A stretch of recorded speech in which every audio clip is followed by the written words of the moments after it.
कि पुलिस प्रशासन भी जो राज्य सरकार के द्वारा भरपूर दुरुपयोग किया गया,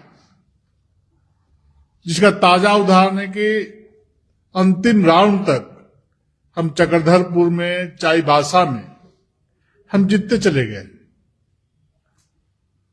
और प्रशासन के लोगों ने वहां जबरदस्ती करके अपने प्रत्याशी को, झारखंड मुक्ति मोर्चा के प्रत्याशी को 504 मतों से जीत का सर्टिफिकेट देने का काम किया।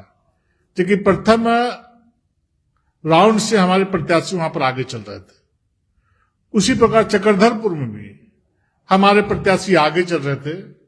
जैसे कि आप लोगों को बताया था कि चुनाव के क्रम में ही वो धमकी देना, डराना, भय के माहौल में उनको उस क्षेत्र में घूमने के लिए रोकने का काम करना, उसके बाद लगातार वो वहां पर जीत रहे थे, लीड कर रहे थे। आप सभी मीडिया के मित्र देखते भी होंगे। अंतिम राउंड में उनको भी 1100 से वोट से पीछे कर दिया गया। इसलिए इस प्रकार से हम कहें कि विभिन्न सारे सीटों में इस प्रकार का रवैया अपना करके लोगों ने हमारे प्रत्याशियों को हराने का काम किया है। और साइलेंस पीरियड में जब चुनाव प्रचार खत्म हो गए और उस पीरियड में, साइलेंस पीरियड में लोगों के खाते में पैसा भेजना, मीडिया के माध्यम से, पार्टी कार्यालय से, प्रेस कॉन्फ्रेंस के माध्यम से झारखंड मुक्ति मोर्चा प्रत्याशियों के वोट मांगना, इस प्रकार का हथकंडा अपनाने का काम सत्ताधारी दल के लोग करने का काम किए हैं। लेकिन लाख तिक्रम, लाख साजिश किए, उसके बावजूद भी वो चुनाव जीतने में सफल नहीं हुए। और तो और देवघर में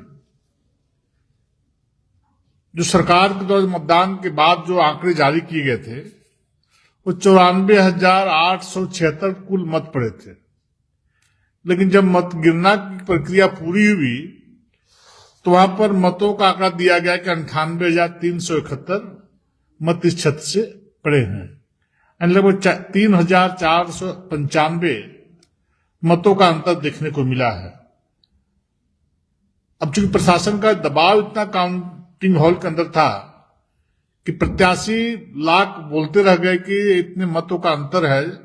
जब चुनाव हुआ था तो इतने मत प्रतिशत बताए गए थे, चुनाव के बाद इतना मत प्रतिशत बताया गया, और ये एक षड्यंत्र करके लगभग 5,000 वोटों से वहां पर हमारे प्रत्याशी को हराने का काम किया है।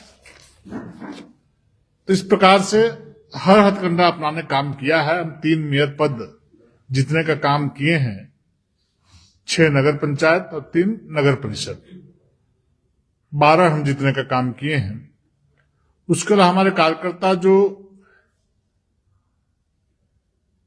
पार्टी प्रत्याशी के विरोध में जाकर के जो चुनाव लड़ने का काम किया, वैसे कार्यकर्ता भी 10 कार्यकर्ता जीतने का काम किए हैं, जो हमारी विचारधारा से प्रभावित है, लेकिन चुनाव लड़ने की उनके मन में लालसा थी, इच्छा थी। उन लोगों ने 10 सीट जीतने का काम किया है। तो इस प्रकार से इस चुनाव सरकार लाख षड्यंत्र कर ली, लाख कोशिश की कि हम सरकार के प्रभाव में पुलिस प्रशासन के भय दिखा करके, प्रशासनिक पदाधिकारियों का साथ षड्यंत्र करके, मिल करके हम मत लेने का काम करेंगे। लेकिन झारखंड की जनता ने इसको नकारने का काम किया है और भारतीय जनता पार्टी के पक्ष के जो उम्मीदवार थे, जो समर्थित उम्मीदवार थे, उन्हें जिताने का काम किया है।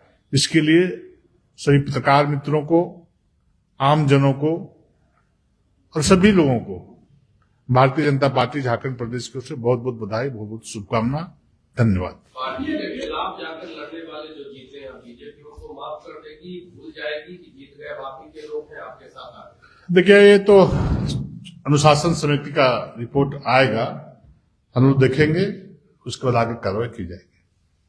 एक सवाल ये है कि पिक एंड चूज भ्रष्टाचार हुआ है, धांधली हुई है, या किसी विशेष क्षेत्र में सरकार और प्रशासन ने अपने पक्ष में काम करा है? नहीं, जहां जहां सरकार को अवसर मिला है, विशेष करके जो हमारे ग्रामीण क्षेत्र हैं, चकधरपुर, चाईबासा जैसे जगहों में उन्होंने कहा, तो वहां पर पहले तो भय का माहौल कायम करने का काम किए इन लोग, जो आपको सोशल मीडिया के माध्यम से भी आप लोग जरूर देखे होंगे कि हत्या करने का काम करेंगे विजय सिंह गगराई को। जैसे मेदिनी नगर में बहुत तो प्रशासन अगर वहाँ धांधली करें तो नहीं, वहां पर जहाँ प्रत्याशी थे, जो हमारे प्रत्याशी थे, जैसे कांग्रेस के भी थे, बीजेपी के भी थे, ये लोगों ने बहुत मजबूती के साथ वहां पर जमा रहा और डट कर मुकाबला किया। वहां कम भय का माहौल बनाने का कोशिश किया गया था, सो बात नहीं है। वहां पर भी 20-20 गाड़ियों का काफिला लेकर के लोग शहर में भय का माहौल बनाने के लिए लोग घूम रहे थे।